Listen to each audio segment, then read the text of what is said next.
Bom, bom dia a todos e todas, bom dia a todo mundo que está aqui presencialmente também. Bom, hoje a gente vai falar de um assunto muito importante, que é o cuidado com os idosos.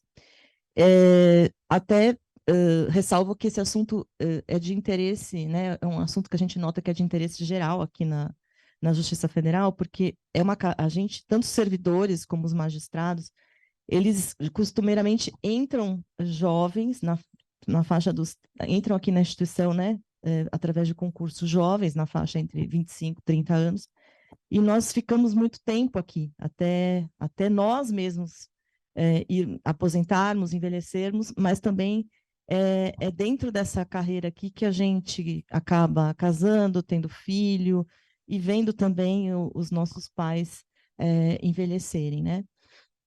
Então, a gente vê que, às vezes, nas rodas de conversa é um assunto muito constante esse, né, da questão dos cuidados com os pais, ainda mais quem está nessa faixa etária, em algumas faixas etárias, não sei nem definir, em que a gente tem que ficar cuidando dos filhos, cuidando dos pais, e quando sobrar um tempo, cuidar da gente, né? Então, eu vou apresentar aqui a Luziane Mendes de Souza Moreira. Ela é graduada em fisioterapia, com pós-graduação em counseling, aconselhamento pessoal e pós-graduação lato sensu, especialização em saúde do idoso, geriatria e gerontologia. Fisioterapeuta da Prefeitura Municipal de Cachoeira Paulista, município da região metropolitana do Vale do Paraíba, no interior do estado de São Paulo, onde realiza atendimento domiciliar e orientação familiar de cuidados e com idosos.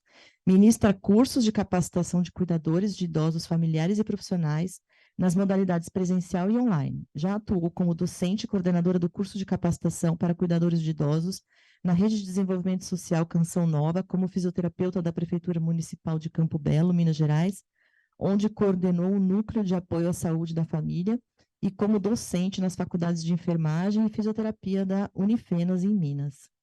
Até tem uma dúvida aqui que eu já vou começar, que é gerontologia, que eu nunca entendi direito esse termo, mas eu vou passar a palavra para a Luziane.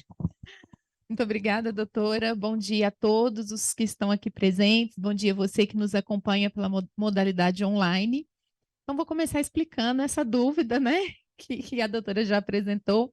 Geriatria é a especialidade médica que cuida do idoso. Então, o profissional faz a faculdade de medicina e ele faz a residência, a especialização em geriatria. Os demais profissionais da área da saúde ou da área de humanas que se especializam em idoso são chamados gerontólogos. Então, no meu caso, eu sou uma gerontóloga. É isso. Esclareceu.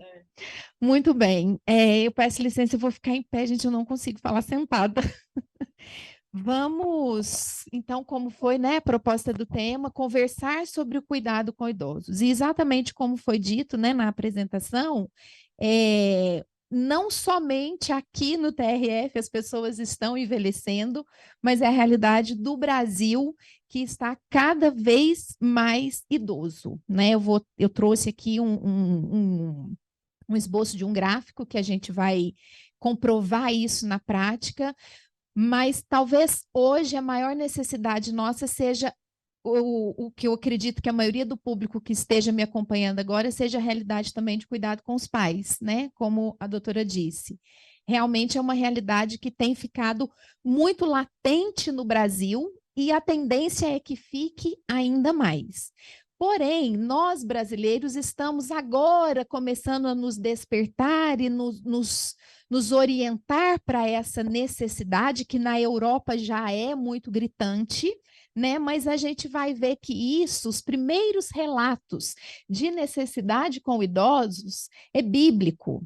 Então, muito antes de Cristo, o salmista já fazia essa súplica: não me rejeites no tempo da velhice, não me desampare quando se for acabando minhas forças. E se nós pensarmos quando esse salmo foi escrito e o idoso já sentia essa necessidade de ser cuidado, a gente percebe pela forma do salmista relatar a necessidade dele ser cuidado. Ele provavelmente já se sentia desamparado à medida que ele estava envelhecendo, e ele faz essa súplica, né? Não me rejeites, não me desampare quando se for acabando minhas forças. E a gente sabe que é a tendência mesmo, né? De ir acabando as forças e se acabando gradativamente, né? E aí entra a dificuldade da família em como manter esse cuidado. Então, para nós entendermos, eu quero começar com essa pergunta: quando que a gente começa a envelhecer? Até antes de nascer. Porque se eu pensar em um feto de 2 semanas e um feto de 2 meses, o feto de 2 meses é mais velho que o feto de 2 semanas. Então, o envelhecimento começa na concepção, né? E aí o bebê que nasce é mais velho do que o bebê que está no ventre. Então, a gente começa a envelhecer desde o momento em que nós somos concebidos. Mas nós nos paramos para preocupar com o nosso envelhecimento quando começa a doer aqui, doer de lá, não estou enxergando direito, não estou ouvindo muito bem, aí que a gente se toca que está envelhecendo. E aí, na verdade, a gente já está fazendo um segundo momento, que é um segundo, não, um quarto ou quinto momento, que já é uma fase da vida, que é a velhice. Mas o envelhecimento já começou, e talvez nós não nos tocamos nisso e vamos postergando os cuidados que precisamos ter. Então, quando eu falo envelhecimento, eu falo de um processo contínuo, de uma vida inteira, desde a concepção até a morte, e cada um vai ter o seu tempo. Agora, quando eu digo velhice, aí sim eu estou falando de uma fase específica da vida.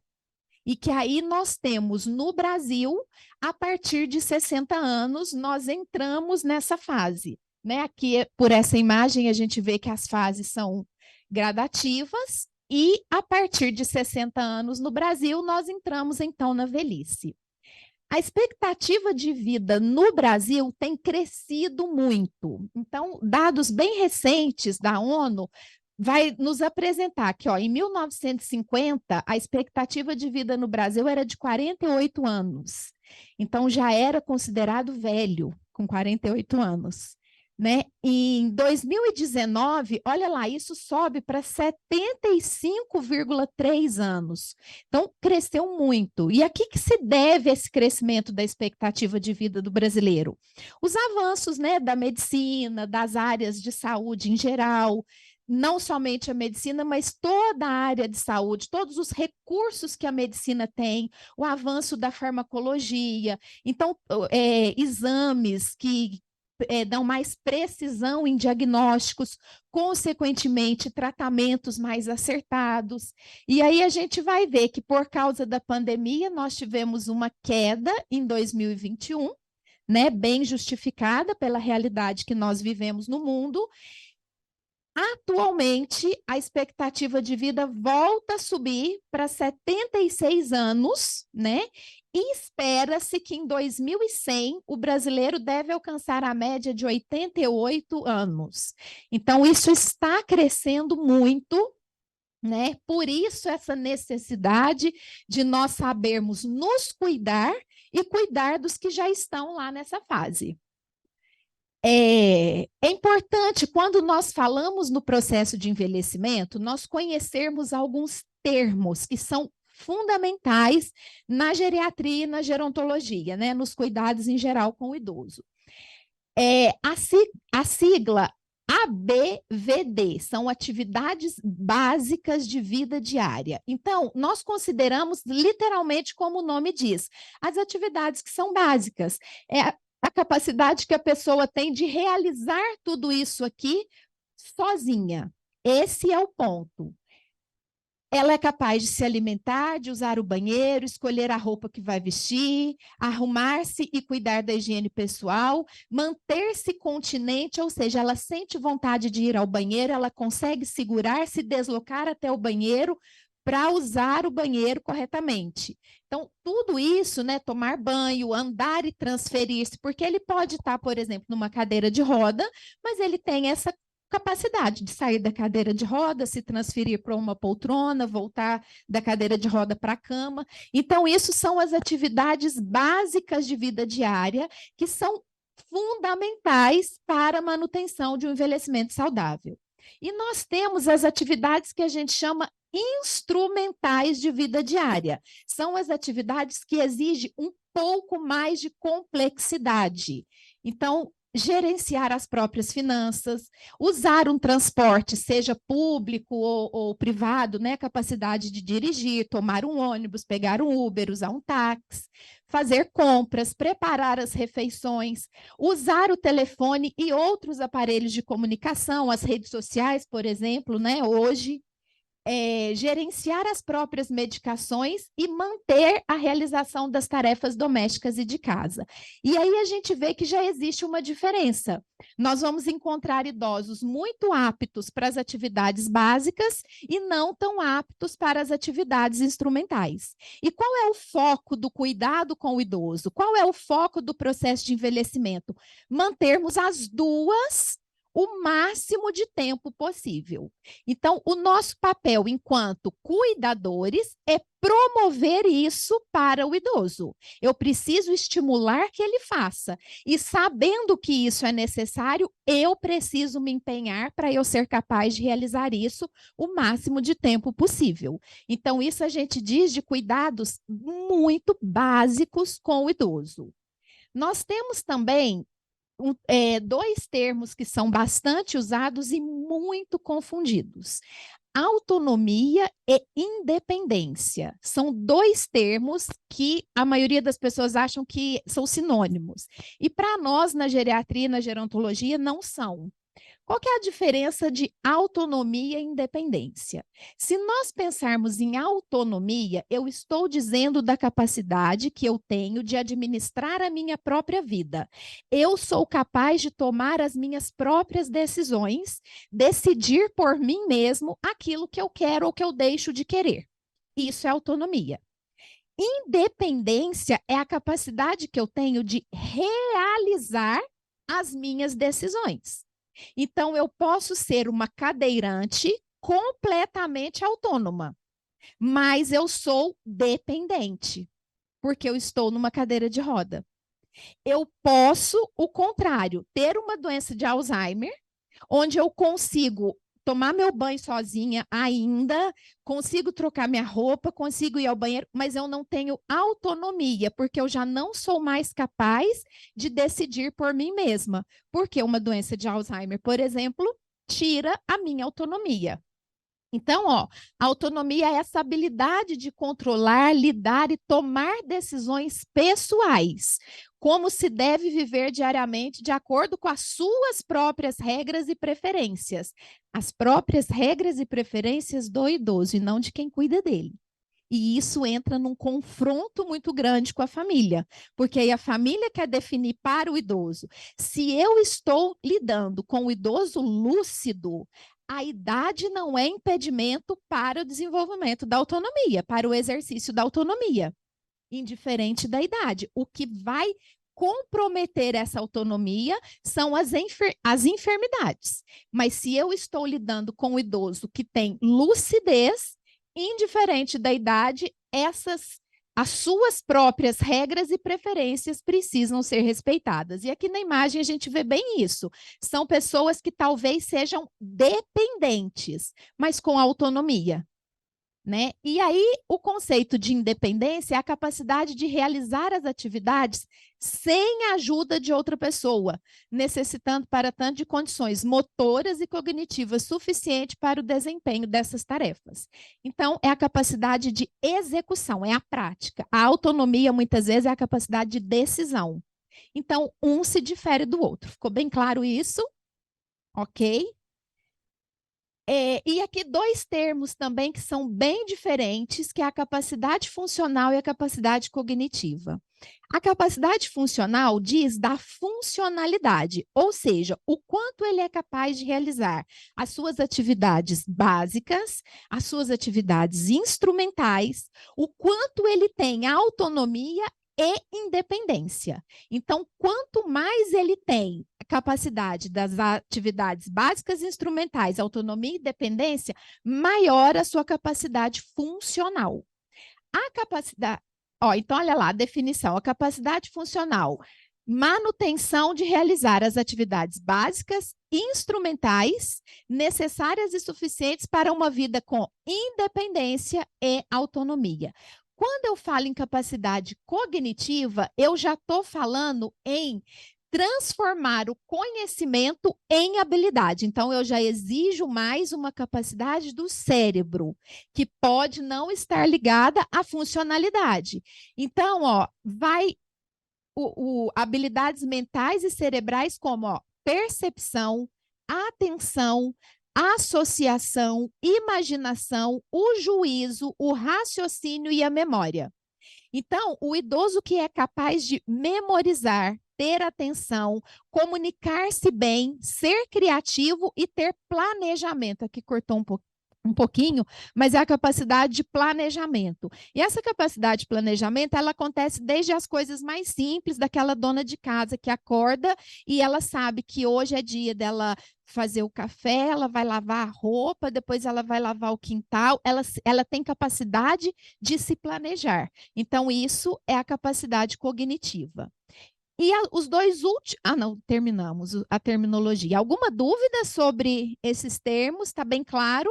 É importante a gente entendê-los para os próximos passos que nós vamos ter. Como eu dizia, né, a demografia do envelhecimento hoje, isso aqui é uma pirâmide populacional que já não é mais pirâmide, né? Há alguns anos atrás, nós tínhamos no Brasil, de fato, uma pirâmide onde a base era alargada, com um número alto de crianças, e isso ia afinalando até que o topo da pirâmide, que era a minoria da população, era a população idosa. Hoje a gente já tem a meia-idade como a maior parte da população. Então, se hoje, em 2023, a meia-idade é a maior parte da população e a expectativa de vida, como nós vimos, está aumentando, logo a população idosa tende a ser bem maior do que a população infantil. Né? Então, estamos envelhecendo mais e nascendo menos. E aí já é outra discussão, as questões de previdência, de como isso vai se manter, de quem vai cuidar desses idosos. Aí já daria uma outra palestra, que nós não vamos entrar, mas fica aí fica lançado aí uma pulguinha atrás da orelha, né? Porque realmente é comprovado que isso vai acontecer e não vai demorar muito. E aí, eu quero trazer aqui 3 grandiosos mitos. Então, eu vou usar a palavra verdadeira, mentiras, né? Fiz questão de trazer o Pinóquio aqui, que quando nós acreditamos nisso, dificulta o nosso processo de envelhecimento, mas principalmente a nossa forma de nos relacionarmos com as pessoas idosas hoje. Eu, com a idade que eu tenho, me relacionar com a minha mãe de 80, com meu pai de 90, porque eu cresci ouvindo essas mentiras e acreditando nela. A primeira grande mentira: idosos são teimosos. Quem aqui já ouviu essa frase? Quem aqui já falou isso? Idoso é muito teimoso, é muito difícil cuidar, eles são muito teimosos. E isso não é verdade. Nós precisamos pensar que a teimosia é o quê? É uma busca da pessoa de que a vontade dela aconteça. Então, eu insisto naquilo que eu acredito ser verdade, eu insisto naquilo que eu quero, eu insisto naquilo que, para mim, é o melhor. Eu acredito ser o melhor, então eu vou insistir. Então, nós somos teimosos a vida inteira, porque eu sempre quero lutar por aquilo que eu acredito. E enquanto eu estou insistindo que seja como eu acredito, eu estou teimando com alguém que não acredita. Então, é a criança que está teimando com a mãe. Mãe, mas eu quero dormir na casa do meu amiguinho. E a mãe não quer deixar, mas a criança acredita que aquilo é o melhor para ela. E depois a gente tem isso mais intenso na adolescência. E isso é muito forte na vida adulta. Então, isso é uma constante em todas as fases. né? Desde que a gente começa a ter capacidade de nos relacionarmos com o mundo de forma lógica, nós somos teimosos. Só que o idoso ganhou a fama. O idoso ficou com a fama como se aquilo fosse um comportamento da terceira idade. Então, depois que fica idoso, fica teimoso. Pronto, isso não é verdade. Então, nós podemos dizer, o ser humano é um ser teimoso? Talvez seja mais verdade do que nós rotularmos a pessoa idosa como teimosa. Então, se eu estou lidando com o idoso lúcido, ele tem capacidade cognitiva preservada. Então, se nós entendermos o que é a capacidade cognitiva para a ciência, ele precisa ser respeitado. Mesmo que eu não concorde, mesmo que eu acho que aquilo não é o melhor para ele. Aliás, eu posso até ter certeza que aquilo não é o melhor para ele. Mas, por causa da capacidade cognitiva preservada, ele precisa ser respeitado na sua escolha.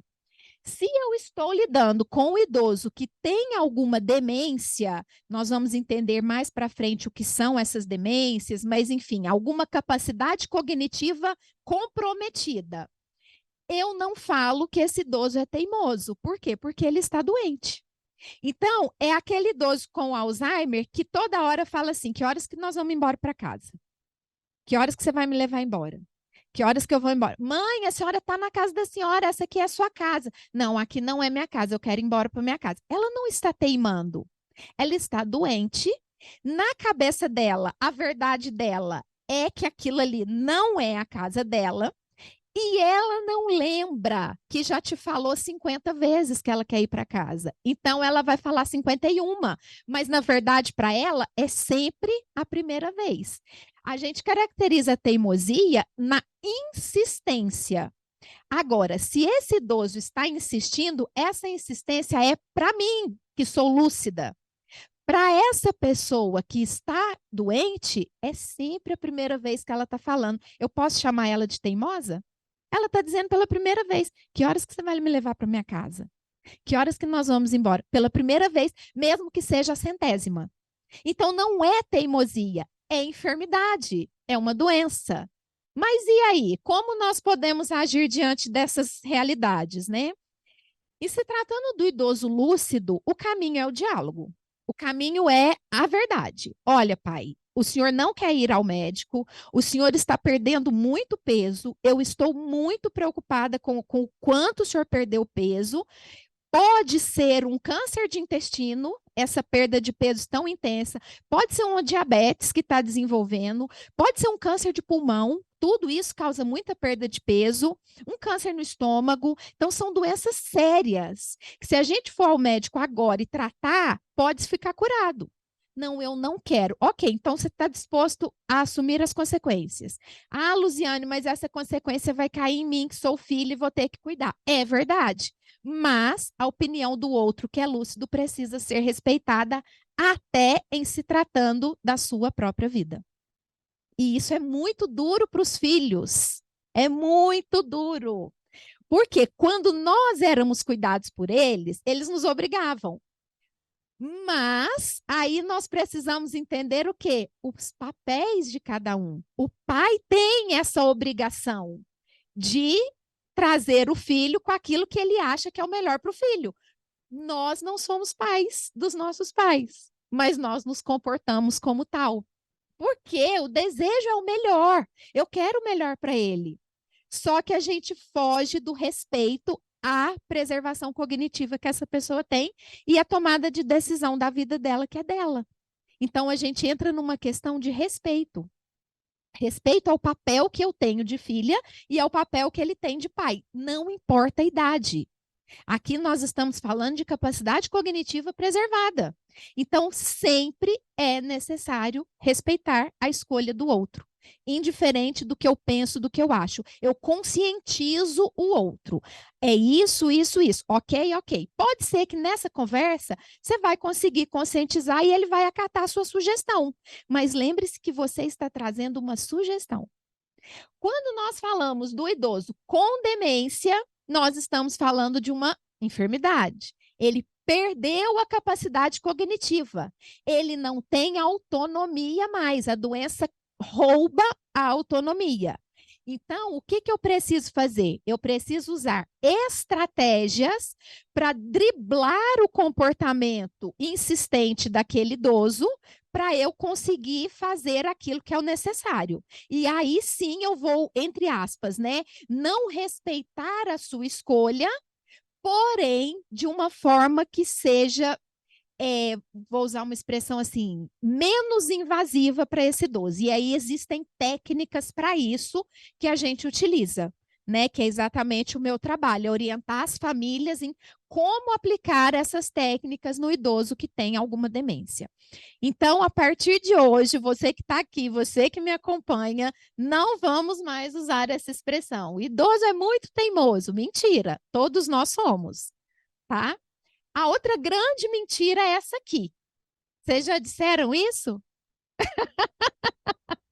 Acreditam que isso é verdade? Não é verdade. O que que acontece? A criança, ela é uma folha em branco. A criança é aquele ser que chega no mundo sem saber absolutamente nada. Então, ela vai ser escrita, construída pelos seus pais. Então, sim, é isso que eu dizia anteriormente. Os pais vão direcionar, conduzir, mostrar, orientar, tomar as decisões por eles que ainda são incapazes. E aí, essa criança vai sendo construída com princípios, com caráter, com valor. Porém, quando nós falamos da pessoa idosa, a construção já está pronta. Essa obra já foi concluída. Então, o que me cabe agora é simplesmente respeitar essa obra pronta. E eu não posso agora desconstruir uma história que ao longo de 85 anos, 78 anos, foi gradativamente sendo construída. Eu não vou conseguir tirar valores, princípios, mudar o caráter, mudar a personalidade. Não tem possibilidade disso acontecer. Então, nós precisamos entender que nós estamos gradativamente crescendo na nossa capacidade cognitiva. Chega uma determinada idade que muitas vezes eu posso ter um declínio. Esse declínio, ele pode estar acamado, usando fralda, não conseguindo alimentar. A gente tem muito idoso com demência que começa a chamar os filhos de mãe, a filha que cuida se vira mãe, o filho que cuida vira pai. Isso não caracteriza a infância, caracteriza uma enfermidade que traz essa confusão mental e essa dificuldade de reconhecimento do outro. Mas eu preciso sempre respeitar o que é essa obra concluída a partir de um adulto, de um idoso. Então, cada fase precisa ser respeitada como tal, com aquilo que foi construído ou talvez já até esteja sendo desconstruído por causa de uma enfermidade que esse idoso pode ter sido acometido. Então, não é verdade que a gente volta a ser criança. Nós podemos, sim, apresentar debilidades físicas ou mentais, mas isso não caracteriza que é uma criança. Porque se eu acredito que o idoso é criança, eu vou bater na tecla da teimosia. E aí nós vamos começar a relacionar com aquele idoso como? Como eu me relacionei com meu filho. Quando meu filho teimava, eu gritava, eu ficava nervosa, eu apontava o dedo e meu filho era obrigado a obedecer. A gente reproduz esse comportamento quando a gente está cuidando dos pais. Né? E aí a gente entra numa linha do desrespeito a isso que o idoso construiu uma vida inteira. Então a gente precisa desconstruir essas falas, que elas não são reais e dificultam muito a minha forma de olhar o idoso hoje e me relacionar com ele. Claro. Fazer pergunta no microfone. Eu li algum livro, alguma coisa, aquela história do córtex pré-frontal do idoso, e a gente nota que chega algumas épocas da vida que a pessoa perde um pouco o filtro, né? E isso daí eu acho que é por causa disso que a gente acaba falando que volta a ser criança, né? Eu vou falar sobre isso quando a gente entrar em demência. Aí eu vou explicar um pouquinho por que eles perdem um pouco esse filtro e faz a gente acreditar que isso aqui é verdade. Né? Às vezes, mesmo quem Mesmo não tem demência, às vezes o é filtro começa a ficar um o pouco. Então, na verdade, é porque ele pode não ter a demência, mas ele pode ter algum outro comprometimento psíquico. Existem as psicoses tardias, né? Então, às vezes a pessoa nunca manifestou, mas na terceira idade ela pode manifestar alguma psicose de início tardio. Então, a gente acha que é porque está velho. Só que, aqui, ó, eu vou falar disso agora. A gente vai achando que tudo é normal da idade e vai colocando na conta do envelhecimento. Então, ele perdeu um pouquinho o filtro, mas ele já tem 82 anos. Ele está muito assim, falando umas coisas nada a ver. Mas também já vai fazer 90 anos. Nós vamos jogando o comportamento do idoso na conta da idade. E, começa a esquecer muito. O que é a primeira coisa que a gente pensa? Porque tá velho. Começou a confundir muito. Você fala assim para ele, pega o lixo, coloca lá fora. Aí ela, o que é mesmo que você pediu? Já esqueci. Não, tadinha, ela já está muito velha, ela já está com quase 80 anos. Então a gente vai achando que comportamentos como esquecimento, repetições, ele fala a mesma coisa 1000 vezes, repete a mesma história 50 mil vezes, confusão mental, quedas, nós vamos achando que tudo isso é por causa da idade. E quando nós acreditamos nessa mentira, que tudo é da idade, o que acontece? Nós negligenciamos um cuidado essencial para o idoso, porque nada disso aqui é da idade. Tudo isso é comportamento de alguma doença que acomete o idoso. Pode ser uma psicose de início tardio, pode ser uma depressão, pode ser N e N e N problemas que nós jogamos na conta da idade. Luziane, mas como que eu vou saber se é da idade ou se é uma doença? Faça-se essa pergunta. Acontece com todos? O meu pai está muito esquecido, a gente fala as coisas, ele não lembra, ele saiu para comprar pão, voltou com uma massa de tomate e não buscou o pão. A minha mãe repete 1000 vezes a mesma história. Como que eu vou saber se isso é da idade ou se é uma doença? Pergunta. Minha mãe tem 71 anos. Todos os idosos de 71 anos saem para comprar pão e voltam com uma massa de tomate na mão? Opa! Não, tem idosos de 80 que estão atletas. Tem idosos de 90 completamente lúcidos. Se não acontece com todos, todo idoso cai. É uma regra. Todo velho cai. Cair é normal, porque todos os idosos do mundo sofrem quedas. Isso é uma verdade? Não. Todos os idosos do mundo fazem confusão mental. Todos, sem exceção. É uma verdade? Não, eu garanto que você deve conhecer algum idoso de mais de 80 anos muito lúcido. Eu garanto que você deve conhecer um idoso com 90 anos que nunca sofreu uma queda, nunca quebrou o fêmur, nunca quebrou a bacia. Então, se não acontece com todos, não é normal da idade. Precisa investigar. O que é o médico que vai saber? Aí já não é da nossa preocupação. O meu papel é saber identificar o que é normal da idade. Ruga. Todos os idosos do mundo ficam com ruga? Ficam. Até os japoneses, que demoram um pouco mais, mas aparece uma ruguinha ou outra aqui no pezinho de galinha. Né? Cabelo branco. Todas as pessoas do mundo, à medida que vão envelhecendo, têm cabelo branco? Dificuldade auditiva, dificuldade visual, perda de força muscular, todos do mundo, alguns mais, outros menos. Alguns a partir de 60, alguns a partir de 70, mas acontece com todos. Aí eu posso dizer que é normal da idade. Isso aqui não acontece com todos. E hoje nós temos um número altíssimo, altíssimo vezes 10, de idosos negligenciados em cuidados com a saúde, porque estão vivendo alguma dessas situações e a gente está jogando na conta da idade e deixando de cuidar, deixando de tratar. Então, isso é muito sério. Nós precisamos conhecer e começar a identificar o que é normal e o que não é, para a gente saber cuidar melhor. Esclareceu? Ok. Então, agora, nós vamos falar dos gigantes da geriatria. Isso é um termo bem recente. Até 2017, nós usávamos 5 Is para falar dos gigantes da geriatria.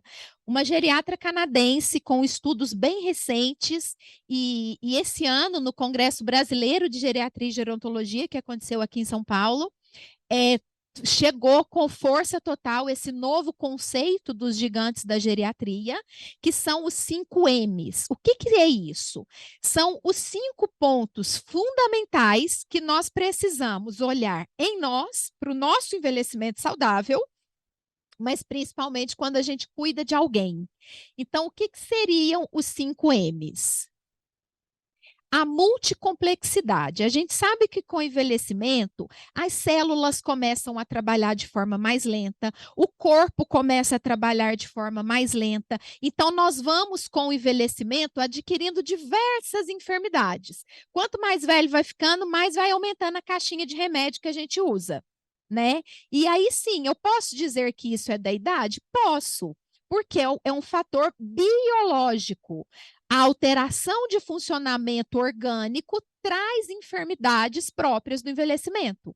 Então, a multicomplexidade é muitas vezes as diversas realidades de saúde que um idoso apresenta. E nós precisamos cuidar do idoso olhando todas elas, porque ele não é um idoso diabético.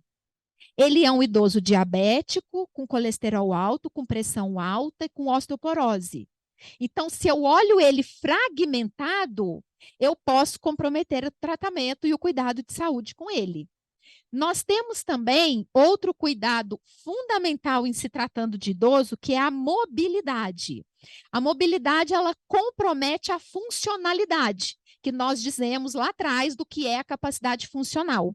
Então, se o idoso não tem uma mobilidade preservada, favorece o risco de quedas, favorece para que numa situação, por exemplo, de uma hospitalização, papai voltou para casa e depois que ele internou, ele não anda mais. Então, a gente precisa cuidar da mobilidade para preservarmos o quê? As atividades básicas e instrumentais de vida diária, que são necessidades fundamentais para o idoso. Nós precisamos pensar nos cuidados da mente. E os 3 maiores comprometimentos que nós temos na mente é o delírio, a demência e a depressão. Então, é um M que se divide em 3D, né? Nós temos também o cuidado com medicação. O idoso, muitas vezes, ele é aquele polifarmácia, ele não toma um remédio, ele toma, muitas vezes, vários medicamentos, né?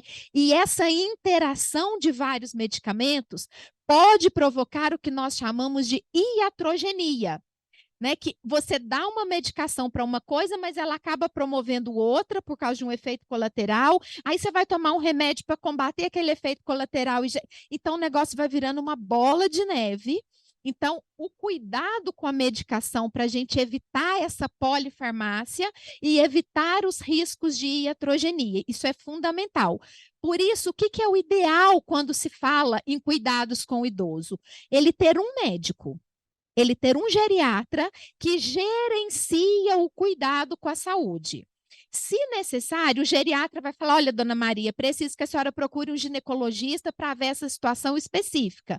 O geriatra faz o encaminhamento, manda uma carta de referência para o ginecologista, que manda uma contrarreferência para o geriatra, para que eles trabalhem juntos, para evitar essa interação medicamentosa, porque o que a gente encontra hoje? O idoso tem 50 médicos, ele tem o pneumo, o ortopedista, o reumatologista, o cardiologista, o vascular, o ortopedista, e aí a interação medicamentosa aumenta demais o comprometimento, e medicação compromete mente e compromete mobilidade e aumenta a multicomplexidade. Então, é fundamental esse cuidado com a medicação do idoso. E por último, nós temos o que mais importa, que eu achei fantástico dentro desse novo conceito dos 5 M's, porque antes nos 5 I's nós não tínhamos isso. O que mais importa é o quanto nós que cuidamos do idoso vamos dar importância àquilo que é importante para ele. O que mais importa para o senhor? Pode não ser o que importa para o filho, pode não ser o que importa para a esposa que está cuidando, mas a gente precisa considerar a pessoa no processo terapêutico, e seja ele qual for, seja um processo terapêutico fisioterápico, medicamentoso, odontológico, o que importa para o Senhor? E aí nós vamos tratar o idoso também com esse olhar do que mais importa para ele. E pode ser o que mais importa para ele é uma coisa tão simples. Nossa, eu gostaria muito de voltar a ir na igreja. Para ele é importante. Ele está hipertenso, ele está diabético, ele está com osteoporose, ele está correndo risco de infartar, de ter não sei o quê. Mas para ele o que importa é ele voltar a ir na igreja. E por que eu não vou criar um plano terapêutico que eu englobe isso que mais importa para ele, mesmo que seja algo simples? Então, dentro da geriatria, isso aqui é o que norteia o nosso cuidado com o idoso. E hoje, de forma especial, nós vamos falar aqui dessa questão dos cuidados com a mente, o delírio, a demência e a depressão. Então, como eu dizia, dentro dos 5 M's, o meu enfoque aqui com vocês vai ser nós falarmos dos acometimentos, dos 3 principais acometimentos da mente. Então, começando, a depressão. A depressão, ela é uma síndrome psiquiátrica e a característica dela é as principais características, né? O humor deprimido, a perda de interesse ou perda do prazer por atividades que eram feitas com muita frequência, que eram prazerosas. Ele vai deixando o idoso, né? Enfim, não somente o idoso, mas é uma característica em todos, atividades que ele sempre gostou de fazer, ele começa a não se interessar muito por elas. E causam também alterações biológicas. A gente tem a tendência de achar que é má vontade, tem uma tendência de achar que está com preguiça, tem uma tendência de achar que é porque é da idade, e vamos deixando de pensar que a depressão ela tem alterações que são biológicas. E essas alterações, biológicas, não quer, foi. Elas trazem repercussão, reduzindo a capacidade de pensar, de interagir e de trabalhar. E muitas vezes a gente acha que quando isso se manifesta na pessoa idosa, é porque está velho, é porque é da idade. Né? E, na verdade, é o mesmo processo que acontece indiferente da idade. Só que por causa de ser idoso, a idade leva à fama e a gente deixa de cuidar. Então, quais são os principais sintomas? O humor deprimido a maior parte do tempo. Isso leva o isolamento social. Isolamento social no idoso traz grandiosíssimos impactos negativos para a saúde mental e física do idoso. Então, quando ele tem a maior parte do tempo do humor deprimido, ele não tem vontade de se relacionar, seja na própria casa, na própria família, seja na instituição de longa permanência que ele esteja morando, né? E isso é muito sério. O comportamento pode se alterar, o idoso pode ficar muito agitado ou muito apático. E a gente não imagina que essa alteração de comportamento para agitação pode ser um sintoma de depressão. A gente imagina só a apatia como um sintoma. Mas em se tratando de idoso, nós temos manifestações que são chamadas atípicas, ou seja, existem manifestações que não são comuns em adultos e que acontecem no idoso. Então, esse é comum em todos, a fadiga ou a perda de energia. Isso aqui também, redução da concentração, reduz a capacidade de pensar. Essa redução da capacidade de pensar, ela muitas vezes é confundida com demência. Então, às vezes, o idoso tem um quadro depressivo e a família acha, eu acho que ele está começando a ficar com Alzheimer, porque ele está meio incoerente os pensamentos dele, ele não está falando muito bem, e, na verdade, pode ser um quadro depressivo. Eu não sei por que não está passando. Está aparecendo uns negocinhos verde ali. O desânimo é um sintoma, e aqui, ó, por causa dessa redução da capacidade de pensar, começa a ter muito esquecimento. Por quê? Porque diminui a atenção e a concentração, mas todo mundo associa esquecimento ao Alzheimer. E a gente não imagina que uma crise de esquecimento e esquecimento forte, coisas assim, que você acha que não tem como não ser um Alzheimer, e pode ser só uma depressão. Tá? Então, traz muita queixa de esquecimento para o idoso, um quadro depressivo. Esse é outro sintoma que dificilmente a gente associa com depressão no idoso. A falta de apetite e, consequentemente, a redução de peso. Idoso que começou a não querer se alimentar muito bem, começou a perder muito peso, a gente pode pensar num quadro de depressão também. E coisa que talvez não é muito comum no adulto, porque o adulto com depressão, ele normalmente associa com ansiedade, né? E aí tem a tendência, às vezes, até de comer mais. Muitos adultos podem manifestar dessa forma, mas no idoso a tendência é que ele tenha falta de apetite e redução de peso. E também a alteração do sono, que pode ser para mais ou para menos. Não significa que o idoso vai apresentar tudo isso, né, para caracterizar a depressão, mas ele vai apresentar 3 ou 4 desses sintomas. E a gente vê que existem sintomas que não são muito comuns no adulto, e sim no idoso. Então, por isso, os quadros, em se tratando de idoso, precisam ser muito bem avaliados. O sentimento também de inutilidade e um sentimento de culpa. Eles relatam isso com muita frequência para a gente. Então, dentro de um quadro depressivo, a gente tem uma linha de tratamento que precisa associar a medicação com a alimentação, hidratação, e aqui a gente esbarra num limite enorme, porque idoso não gosta de beber água, né? Eles têm muita resistência com água. Então, a gente precisa usar a criatividade para conseguir hidratar esse idoso, que é fundamental para o funcionamento das células, que, consequentemente, melhora diversos sintomas que o idoso apresenta. Então, é parte importante. A realização de atividade física e exercício físico, que não é a mesma coisa, tá? Aqui existe uma diferença. A atividade física é qualquer coisa que a pessoa faça. Então, se ela sai de casa, vai à padaria e volta, ela fez uma atividade física. Se ela lavou uma mala de roupa, colocou aquela roupa no varal, tirou aquela roupa do varal, é uma atividade física.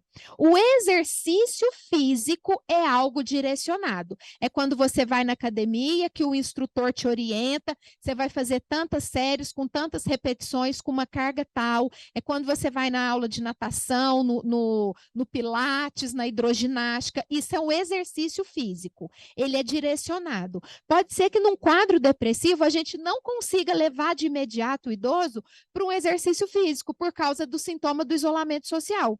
Mas eu posso estimular que ele faça qualquer atividade física. O mínimo de coisas que eu conseguir que ele faça em casa já é um caminho da gente evoluir posteriormente para o exercício físico. E a psicoterapia, que é fundamental. Ah, mas idoso precisa de psicólogo? Claro, um psicólogo não tem limite de idade. Né? Todos são indicados para o tratamento de psicoterapia em quadros depressivos. Esse dado aqui que eu trago, eu acho um dos dados mais tristes em se tratando de saúde do idoso. A depressão é o distúrbio psiquiátrico mais comum no idoso. Luziane, mas hoje em dia tem tanta gente com Alzheimer, mas tem muito mais com depressão. A depressão é o que mais acomete a pessoa idosa de todas as síndromes psiquiátricas. E apenas 10% dos idosos deprimidos são tratados. Por que que a gente tem essa negligência? Um dos principais motivos é que a gente acha que aquele comportamento é da idade. E a gente negligencia esse cuidado. A gente acha que é porque está velho. Ou a gente acha que aquele comportamento é da pessoa. Por quê? Porque nós temos hoje um número de idosos que envelheceram com esse transtorno e nunca foram tratados. Eles foram rotulados como que aquele comportamento fosse dele. Ele é uma pessoa triste, ele é uma pessoa mal-humorada, ele é uma pessoa que não gosta de conviver. A gente rotulou um comportamento que é patológico, que é doentio. E ele envelheceu assim. Hoje nós temos um número de idosos com doenças mentais que nunca foram tratados. E agora os filhos estão cuidando desses pais, estão se deparando com essas enfermidades e deixando por isso mesmo, porque acha que é do envelhecimento, é do idoso, é porque está velho. E nunca essa pessoa recebeu o tratamento que precisava. E não é porque está velho que não está mais tempo de tratar. Claro que dá. Né? Então, é necessário nós acordarmos para essa realidade e não sermos negligentes nesse cuidado. A depressão não tratada aumenta o risco de desenvolver demência. É uma das principais causas do desenvolvimento de Alzheimer, é o quadro depressivo não tratado. E os estudos têm comprovado cada vez mais que idosos com Alzheimer tiveram uma vida inteira de um transtorno depressivo, muitas vezes maltratado ou não tratado. Vira um Alzheimer. Ok da depressão, minha gente? Querem me perguntar alguma coisa? Tranquilo? Então, nós vamos falar agora do delirium. É um nome um pouco diferente, a gente está acostumado a ver delírio com O no final. E aqui nós vamos falar de uma síndrome que é o delirium, que é diferente do delírio. O delirium, ela é uma síndrome neuropsiquiátrica e aqui tem essas três principais características. Ela é transitória, ou seja, difícil, eu já vi alguns raríssimos casos que o delírio foi permanente. A grande maioria, o delírio ele é transitório, ele é flutuante, ou seja, o idoso ele tem momentos de delírio, momentos de lucidez. Momentos de delírio, momentos de lucidez. A pessoa não está em delírio 24 horas. Dentro de 24 horas, ela tem picos de delírio e lucidez, então flutua. E é de início agudo. É aquele idoso que, como as pessoas costumam dizer, do nada ele ficou confuso. De repente, ele não está falando coisa com coisa. Quando é um início agudo, a gente precisa estar atento, porque a gente pode estar falando de um quadro de delírio.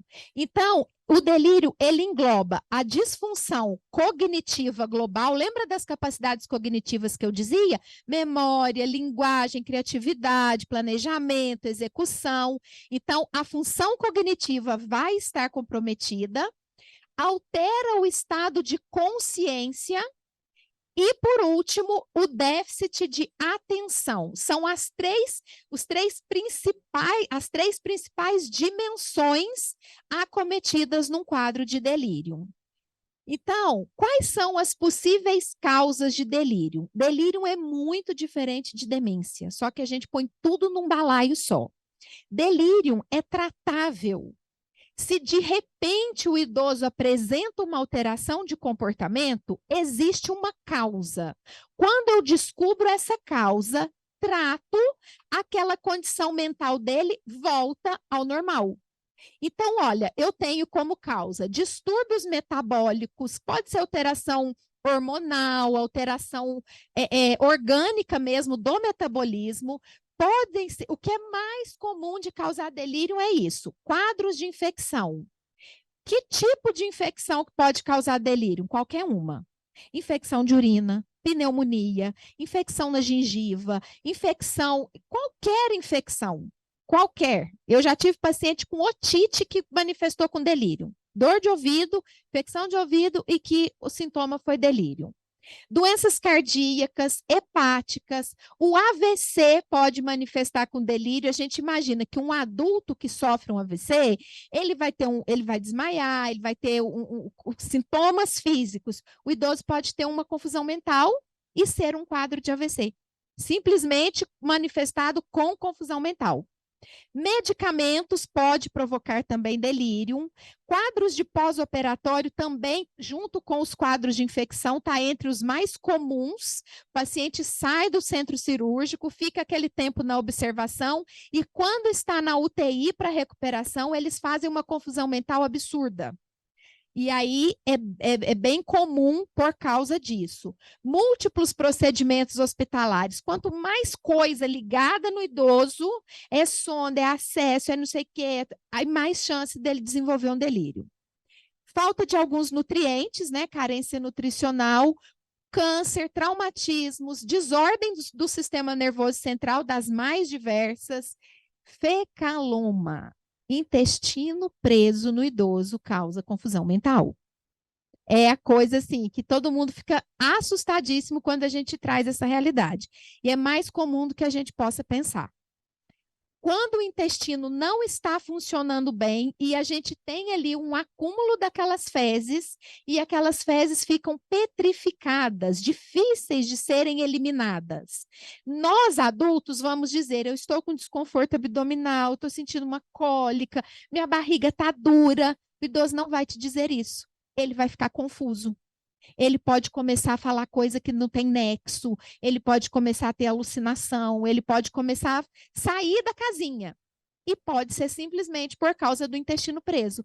Faz o tratamento, faz uma lavagem intestinal, consegue eliminar aquelas fezes, o estado de consciência dele é retomado. Desidratação também é comum demais, principalmente com essa onda forte que tivemos aí e ainda teremos novas, né? De calor. Idoso não gosta de beber água. Desidratação provoca delírio. Quadros de dor, principalmente quando é idoso com demência, que não sabe verbalizar o que está sentindo, ele pode ter dor e manifestar a dor com confusão mental. Anemia, estresse emocional e transferência para ambiente não familiar. Aquele idoso que muitas vezes está cada vez na casa de um filho, ou sai da sua casa para morar numa instituição. Quando muda o ambiente, é comum apresentar esse quadro de confusão mental aguda.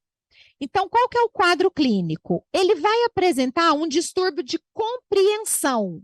O pensamento dessa pessoa vai ficar muito lento ou muito acelerado, mas a gente vai observar que sempre o pensamento é incoerente. Aquela pessoa não vai falar coisa com coisa.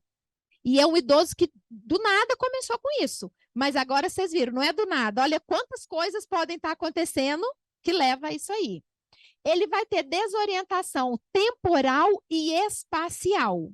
Então, ele começa a achar que ele não está em 2023, que nós não estamos no mês de setembro, e aí ele vai trazer coisas de 1945, de 1952, muda o tempo. E a localização no espaço. Ele fala, onde que eu estou? O que que eu estou fazendo aqui? Por que que eu estou aqui? Tá, o senhor está em casa, aqui é a casa. Não, aqui não é minha casa. Então, ele não reconhece locais que são rotineiros e familiares. E começa a ter alteração de memória. Então, esses são os sintomas do distúrbio de compreensão. Mas também o distúrbio, isso aqui é muito fácil da gente perceber. Ele começa a ter um distúrbio de percepção. Ele faz falsas interpretações da realidade. Está aqui na casa dele e passou lá a sirene da ambulância. Ele fecha a casa, rápido, rápido, a polícia está chegando aqui, tem gente entrando aqui em casa, o ladrão está chegando, fecha a janela, fecha a porta, tranca tudo. Então, ele escuta um barulho e faz uma falsa interpretação daquilo. Ou, de repente, alguém bate na porta, ele começa a gritar, pedir socorro, que tem alguém invadindo a casa. Começa a ter muita alucinação. O que que é alucinação? São alterações nos 5 sentidos. Ele escuta barulho que não é real, ele vê coisas que não são reais, ele diz que tem bichos andando pelo corpo, ele sente cheiros que não são, que ninguém está sentindo, está cheirando queimada, a casa está pegando fogo, eu estou vendo a fumaça, e aí mistura tudo. Então, essas alucinações é extremamente comum nos quadros de delírio. E o que que a gente precisa fazer? Concordar com tudo. Mãe, eu já fechei a casa, a polícia já está chegando, eu já liguei para a polícia, já está tudo resolvido, o policial está lá fora, o ladrão já foi preso. Quanto mais eu confrontar esse idoso para trazê-lo para a realidade, mais eu aumento o quadro de confusão mental dele. Então, eu sempre vou entrar na onda do que ele estiver dizendo, por mais alucinatório que isso seja, tá?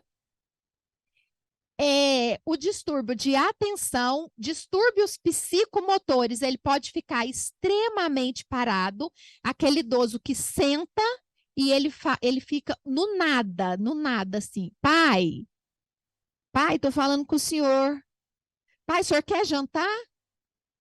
E ele fica um olhar no nada, ou uma agitação extrema, anda de um lado para o outro, senta, levanta, deita, anda, vai. Então, pode acontecer essas duas realidades. Pode acontecer alteração da escrita, oscilação das emoções, chora muito e ri muito. Então, são 30 segundos de uma gargalhada enorme, 30 segundos de um choro compulsivo. Ele oscila as emoções muito rápido. Pode apresentar tremores e a pressão arterial aumentar. Então, tudo isso é um quadro de delírio. Por isso que qualquer mudança súbita de comportamento deve ser avaliada pelo médico, porque isso pode ser delírio. Entendam que eu estou dizendo de um idoso lúcido que de repente começou a apresentar qualquer um desses sintomas que eu disse, ou de um idoso que tem uma demência, mas começou a apresentar um comportamento muito diferente do que a demência apresenta. Então, a gente vê que é uma mudança súbita de comportamento. Isso é um quadro de delírio. Ok? Podemos finalizar, então, irmos para a parte final do nosso momento, que são as demências. A demência, do latim, de significa privação e mens, mente. Então, logo, demência é a privação da mente, a mente que está privada. Privada de quê? De praticamente tudo. Essa privação vai acontecendo gradativamente. E aí nós vamos entender. Começa com o declínio na memória, na linguagem e no raciocínio. Ela começa a esquecer muitas coisas, e as coisas de agora, as coisas mais recentes, ela começa a ter dificuldade na fala, ela não começa, ela começa a não ter uma coerência de pensamento. Então, as falas começam a ficar desconexas. Fala, do que essa pessoa está falando? Não tem nexo nenhum no que ela está falando. E o raciocínio fica totalmente comprometido, tá? Então, qual que é a incidência? Em pessoas acima de 65 anos, 1 em cada 10 pessoas apresentam demência hoje. Quando nós avançamos a idade para 85 anos, 1 a cada 3 pessoas apresentam um quadro de demência. Como nós vimos que a população está envelhecendo, nós vamos viver mais. Lógico que nós teremos um número muito grande de idosos com demência na nossa sociedade, né? Isso aí é uma coisa que está óbvia. Então, quais são os tipos de demência? Existem demências que são reversíveis. Se eu tratar a causa, o quadro cognitivo dessa pessoa se restabelece. Como eu dizia lá, a depressão, que muitas vezes é confundida com a demência, ele começa a apresentar os sintomas de demência e, na verdade, ele pode ter uma depressão, que quando trata, a cognição é restabelecida. Pode ter tumores, alterações da tireoide, principalmente o hipotireoidismo, pode provocar demência, mas quando o hormônio é reposto, o quadro retoma. Uma das principais causas de demência reversível é a falta de vitamina B12. Ela é fundamental para o processo de funcionamento cerebral. Se ela está baixa, o idoso pode ter um quadro de demência. O médico faz a reposição da vitamina B12 e o quadro volta ao normal, tá? A hidrocefalia de pressão normal também, que é uma comunicação ali de um líquidozinho no cérebro, não vou entrar em detalhes disso, mas existe uma cirurgia que você põe uma válvula, drena esse líquido e o quadro neurológico, o quadro cognitivo é restabelecido. Distúrbios hidroeletrolíticos e a demência por HIV. Então, quando isso é tratado, medicado ou cirurgicamente, o quadro reverte. Agora, existem demências que são irreversíveis. A tendência é que elas progridam. Ela é uma doença neurodegenerativa progressiva. Não tem volta. O tratamento é apenas para controle de sintomas. E aí nós estamos falando da demência por doença de Alzheimer, que é 60% a 80% dos casos de demência são Alzheimer.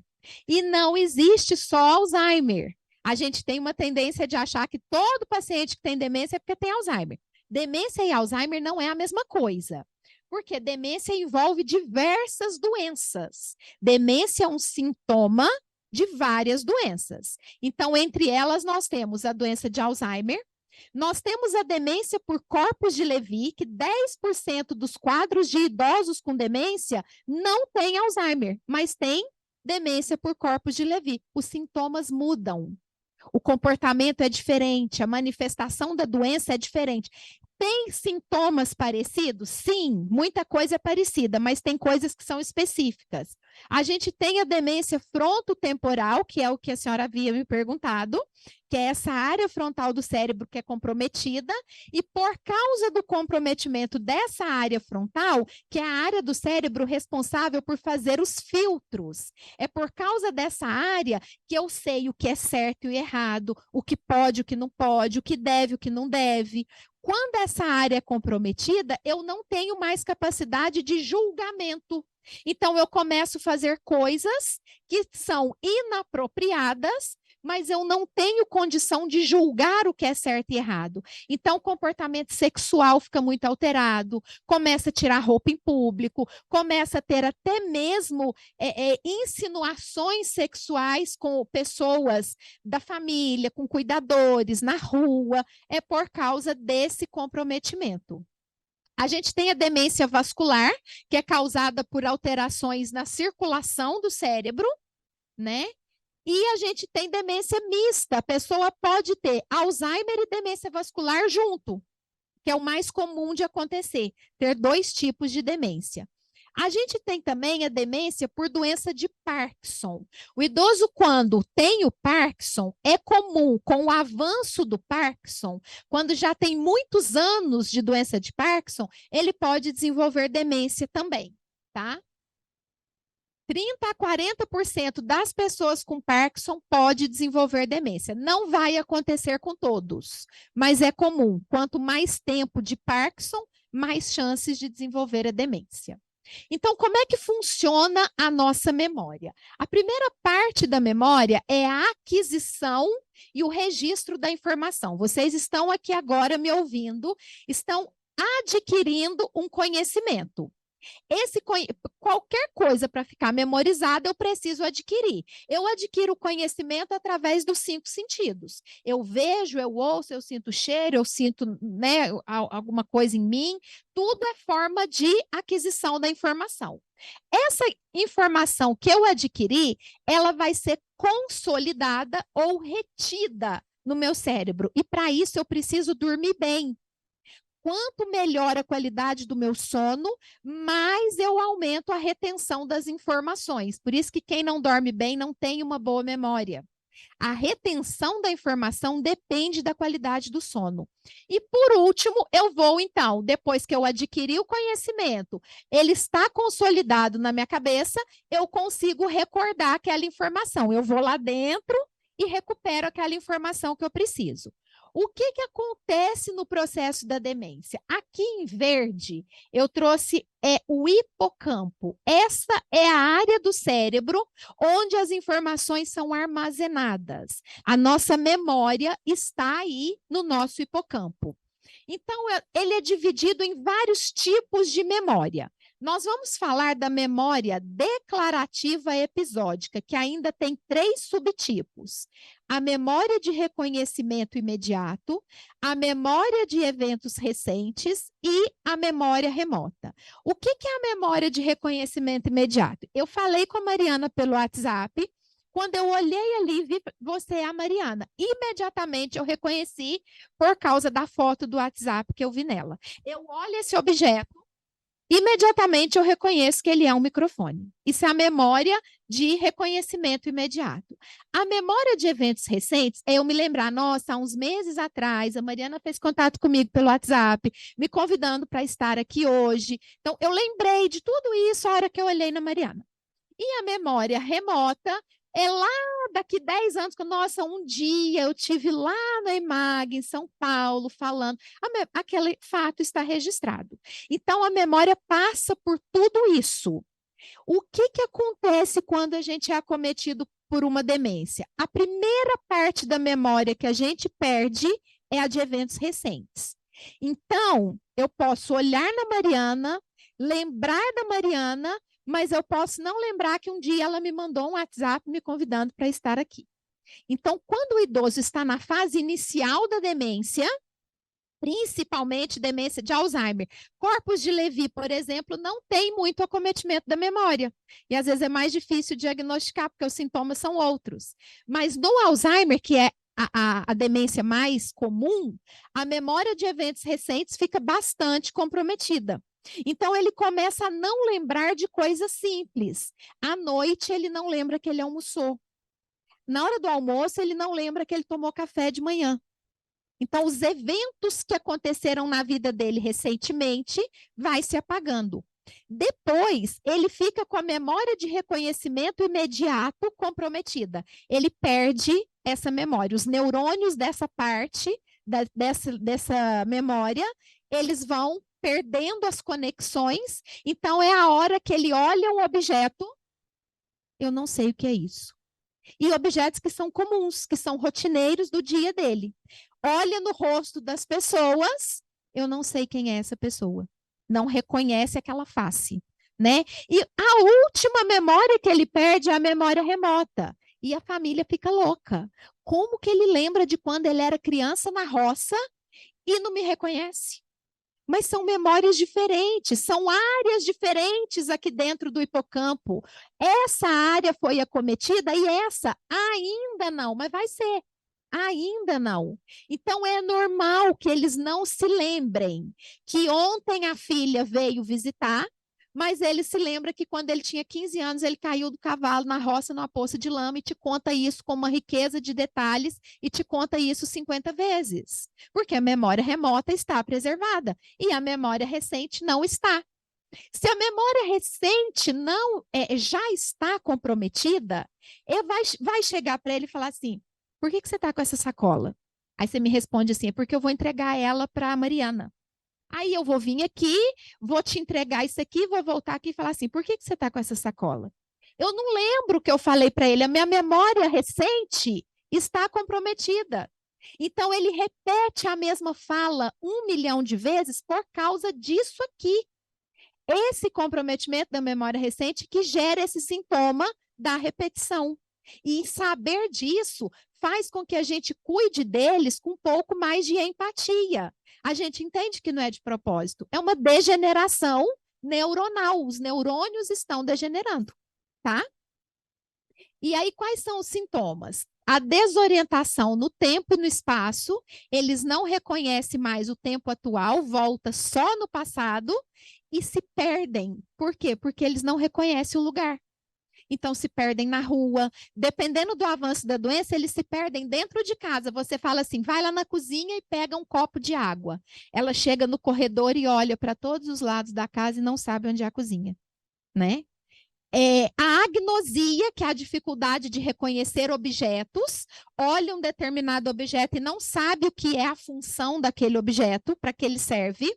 A prosopagnosia, que é a dificuldade de reconhecer faces, então olha aquele rosto e não sabe quem é ou diz que é uma pessoa diferente.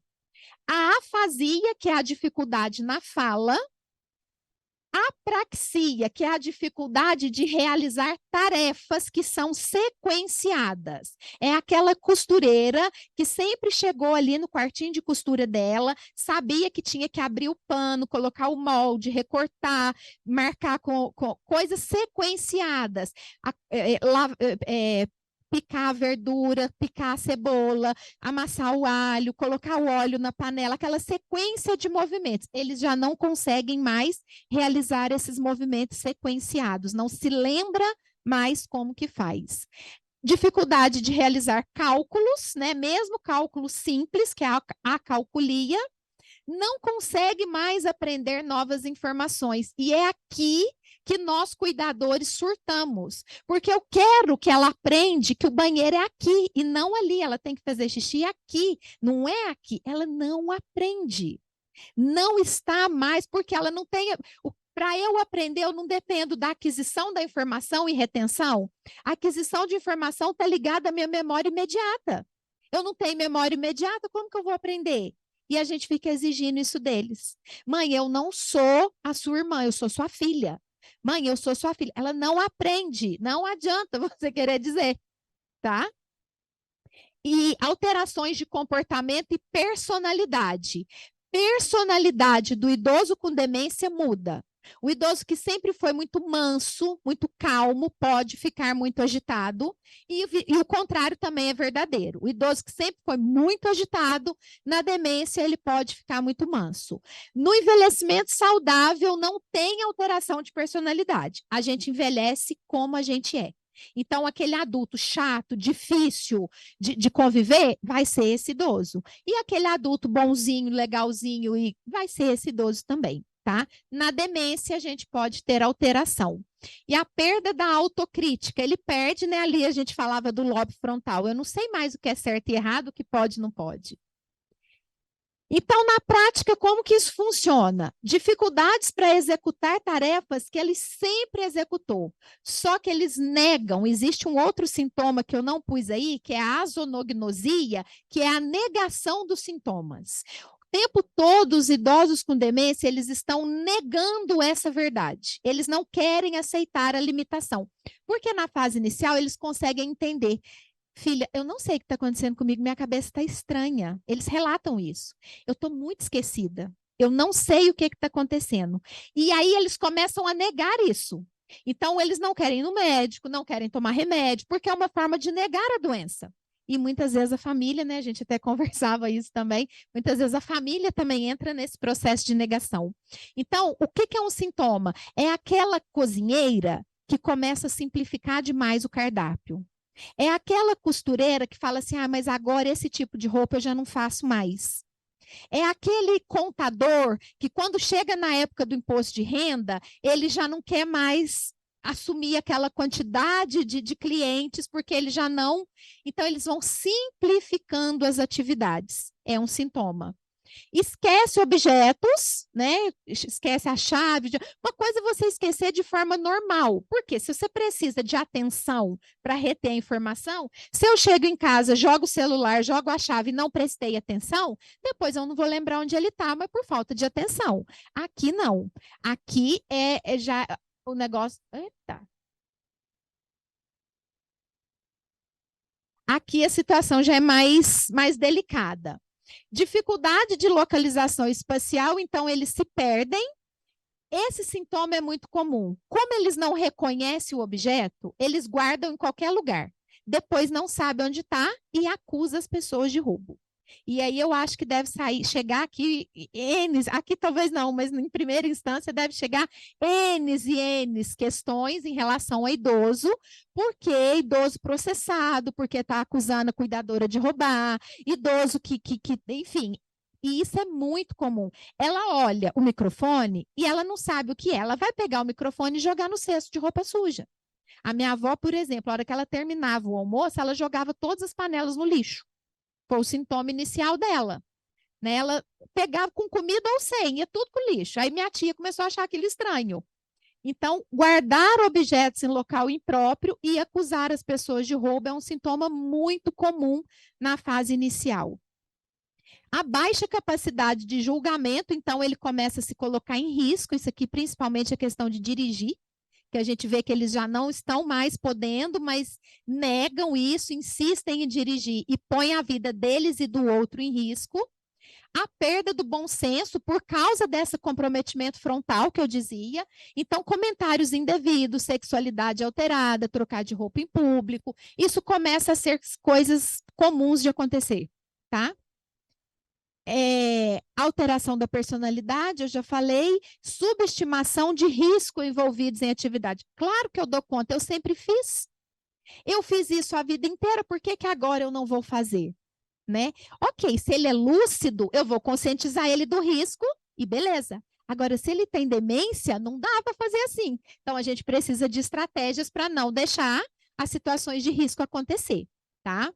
Criação de planos incongruentes com a realidade, eles criam planos mirabolantes. Eu tinha um paciente que ia para os Estados Unidos a cavalo. E aí ele falava dos presentes que ele ia trazer para mim, que ele ia trazer um relógio, ia trazer não sei o quê. Aí eu falei, seu Juca, mas e quando o senhor for atravessar o oceano? Meu cavalo sabe nadar. Eu falei, mas ele consegue nadar todo o oceano? Você não conhece meu cavalo, eu ativo a asa dele. Eu falei, nossa, então é o Pegasus, exatamente, é o Pegasus. Então, assim, são planos total. E eu tenho que concordar. Seu Juca, esse cavalo do senhor é fantástico. E onde é que o senhor arrumou esse? Onde eu arrumei, não tem mais. Falei, poxa vida, eu gostaria de ter um desse. Se eu achar um nos Estados Unidos, eu trago para você. Falei, combinado. E vamos tocando a vida. Né? A gente tem que entrar nessa onda dele. Já fui convidada para levar a aliança do casamento de uma senhorinha. Eu vou me casar, eu queria que você vestisse de daminha e levasse a minha aliança. Falei, claro. E aí eu precisava treinar a marcha com ela. Falei, então vamos ensaiar como que entra no casamento? Então vamos andando, que eu estou na frente, eu estou com a aliança. E aí você entra no mundo deles e vai tentando conseguir o que é necessário, né? Tem que ter uma certa habilidade. Dificuldade de reconhecer pessoas e entes queridos por causa da memória imediata. Então, ele olha no rosto e não conhece. O que, que a gente faz? Lembra de mim? Gente, isso é humilhante, porque ele não lembra, ele está doente. Toda vez que nós ficamos testando a memória do idoso, e na melhor intenção do mundo, de que eu ajude ele a melhorar a memória. Eu estou estimulando, eu estou melhorando. Não está. Ele está se sentindo humilhado nessa condição, porque ele não lembra. Então, não se deve usar essa palavra em idosos com demência. Lembra quando? Lembra de? Lembra? Não. Diga, eu sou a fulana, filha da Beltrana, eu sou sua neta, eu sou fulano e eu trabalhei com você em tal local assim, assim, assado. Então, traga para a pessoa, não coloque a memória dele à prova, tá? Esquece de se alimentar ou esquece que já se alimentou e a hora que chega uma visita, ninguém está me dando nada de comer nessa casa, eu estou passando fome. E quantas famílias, inclusive a minha família foi denunciada, porque minha avó dizia isso para a vizinha, e a vizinha foi no Conselho Municipal do Idoso, fez uma denúncia de maus tratos, que a minha avó estava sendo negligenciada, estava passando fome. Porque eles falam isso. Porque ele esquece de eventos recentes. Então, a comunicação do estômago com o cérebro já está comprometida, ela nem sabe que está com fome ou que não está, ela não lembra de ter comida, ela fala que não está comendo. Então, isso é bem comum também. Esquece da higiene pessoal, é uma luta com as famílias, porque eles não lembram como que faz. Lembra que eu dizia que está comprometido a atividades sequenciais? Eu vou ao banheiro, eu preciso pegar o papel higiênico, eu preciso me limpar, eu preciso lavar as mãos. Ele não lembra de como realizar essas tarefas. Desatenção e redução de reflexos.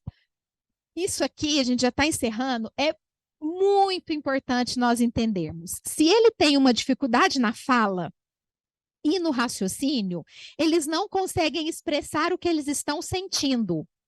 Porém, os sentimentos não são comprometidos na demência. A memória, sim. Então, ele sente raiva, ele sente alegria, ele sente medo, ele sente dúvida, ele sente angústia, ele sente tédio, mas ele não sabe te dizer que está sentindo isso. Então, os sentimentos mais comuns é o medo e a insegurança. E agora, entendendo como a doença é gradativa, como eles têm percepção que eles estão se acabando, é óbvio que eles vão sentir medo. Eu estou num lugar que eu não sei onde é, mesmo que seja minha casa, mas eu sinto medo de estar nesse lugar. Essa pessoa está me dizendo que é minha filha, mas eu não reconheço essa pessoa. É óbvio que eles se sentem com medos e inseguros, mas ela não sabe te dizer isso. Então, quando eles estão com medo e inseguro, eles começam a ter esse comportamento. Anda de um lado para o outro numa agitação terrível, ficam agitados, ficam agressivos, e pode ser simplesmente por causa disso aqui. E se a gente não sabe disso, a gente começa a brigar com aquele idoso porque ele está com esse comportamento que, de fato, para o cuidador é muito estressante. Né? Muito estressante. Mas existem também outras causas que levam o idoso a perambulação, agitação e agressividade. Quadros de infecção, estar com sede, estar com fome, com o intestino preso, tudo aquilo que eu disse, ó, excesso de estímulo sonoro e visual, ambiente agitado, faz isso aqui com o idoso que tem demência. Só que ele não consegue dizer. O tempo todo nós vamos ter que ficar meio que adivinhando o que pode ser para a gente tentar acalmar esse idoso. Então, o foco é a gente identificar o gatilho dos sintomas. Pode ser tudo isso, pode ser os sentimentos de medo, insegurança, tédio, porque eles se sentem ociosos. A gente tem uma tendência de fazer tudo por eles. E aí, porque ele... Nossa, eu chuto isso aqui toda hora, gente. Porque ele está com demência não significa que ele não é capaz de realizar as atividades básicas e instrumentais. Então, eu preciso estimular que ele faça, para a gente diminuir a ociosidade e reduzir o sentimento de medo e insegurança. Eu vou falar bem rapidinho isso aqui. Na fase inicial, os sintomas são muito oscilatórios. E eles se manifestam mais na presença das pessoas da família. Então, o idoso chega uma visita em casa, chega aquele filho que visita só de vez em quando, ou ele vai na igreja, ele vai na vizinha, ele está normal. Mas com aquela filha que mora, a filha já percebeu. E aí, o que a filha acha? Está fazendo de propósito. Está fazendo pirraça comigo, porque é só quando eu estou aqui. É normal, na fase inicial, os sintomas oscilam e são mais frequentes com as pessoas que convivem diariamente. Na fase moderada, a gente já vai percebendo que a funcionalidade está mais comprometida. Então, ele começa a apresentar necessidade de mais cuidados, mas não significa que eu vou roubar dele a pouca independência que ele ainda tem. Eu devo estimular que ele faça o máximo de coisas possíveis sozinhos. Já na última fase, é quando eles já não têm mais capacidade de se comunicar e perdem totalmente a funcionalidade. E aí eles ficam acamados numa dependência total. Então, esse é, bem resumidamente, a evolução de um quadro de uma demência. O tratamento ele é farmacológico e para cada uma das fases a medicação é uma. Chegando numa fase avançada que talvez seja necessário até desprescrição medicamentosa, que talvez não tenha mais necessidade. Uma vez que a doença não tem cura, o tratamento é para controle de sintomas. Então, na fase inicial e moderada, os sintomas são muito intensos. Então, a medicação ajuda muito. Mas não somente a medicação.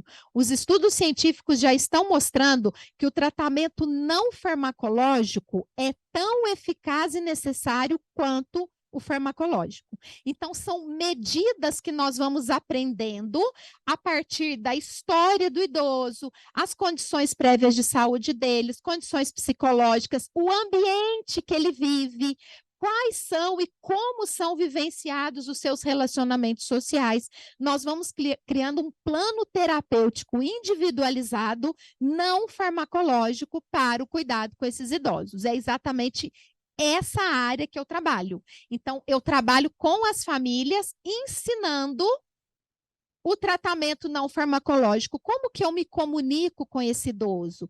Quais são as técnicas de distração que eu posso aplicar? A técnica de distração que serve para a mãe dela não serve para a mãe dele. Então, o plano é individualizado. Nós temos a terapia da boneca e a pet terapia. Existem técnicas específicas para ajudá-los no banho, porque eles não gostam de tomar banho. A higiene do sono, para a gente melhorar a qualidade do sono. Técnica para a síndrome pôr do sol, que é muito comum na demência, a hora que vai entardecendo, a agitação é absurda. Como controlar esse comportamento mediante ali às 4, 5 da tarde? Existem técnicas também. Técnicas para a gente tirar o idoso do looping de repetição e de falas incoerentes. Que horas que eu vou embora? Me leva embora, me leva para casa. Então, a gente aplica técnicas que nada disso depende de remédio. A técnica para as benditas das teimosias, como eu vou agir diante disso, para agitação e agressividade. Então, tudo isso aqui é muito individualizado, não dá para eu trazer aqui, porque eu teria que ficar mais 2 horas para falar de cada uma, de todas elas, né? Mas é bom que vocês saibam que isso existe, isso já é comprovado pela ciência, que é um tratamento para demência. Né? E aí, exatamente onde nós, gerontólogos, né, os profissionais que não são médicos, nós atuamos com as famílias dentro disso aqui, considerando também a saúde física e mental do cuidador, que não pode em nenhum momento do processo ser esquecida. E aí nós encerramos vendo que faz todo sentido o clamor do salmista, quando ele pede, né, quando ele implora que ele não seja rejeitado no tempo da velhice e não seja desamparado quando as forças forem acabando. Entendendo tudo isso que nós vimos, a gente vê que um relato tão antigo é tão atual. Então, muito obrigada a todos.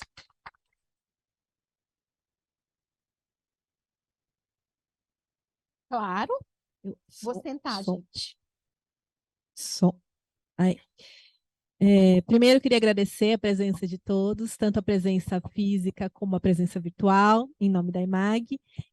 Recebemos algumas perguntas do pessoal que está assistindo em casa pelo Zoom, e eu vou tentar intercalar com perguntas aqui dos presenciais. Então, eu vou ler a pergunta da Sandra, que diz o seguinte: como fazer para que o idoso se convença que tem que tratar a depressão e acompanhamento psicológico se ele acredita que somente pessoas doidas, entre aspas, devem fazer tratamento psicológico? A maioria dos idosos tem essa percepção da psiquiatria e da psicologia, né? Talvez não seja o psiquiatra o médico que vai conseguir ajudar esse idoso, porque ele vai ter resistência.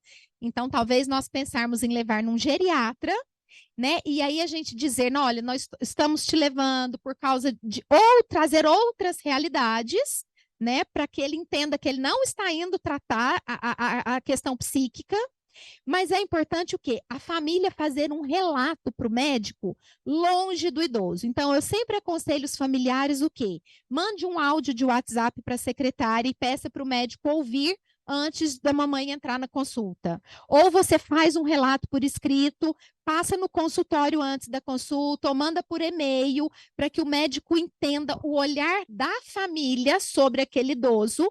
E quando o idoso estiver ali, aquele idoso não vai ser exposto nas realidades dele, na presença do médico, porque começa a ter palavra contra palavra. O filho percebe, o filho vê, só que o idoso nega. Então, o negócio fica ruim. Então, o filho faz um relato, leva para o médico, e aí o médico vai saber como conduzir a consulta da melhor forma. Certo?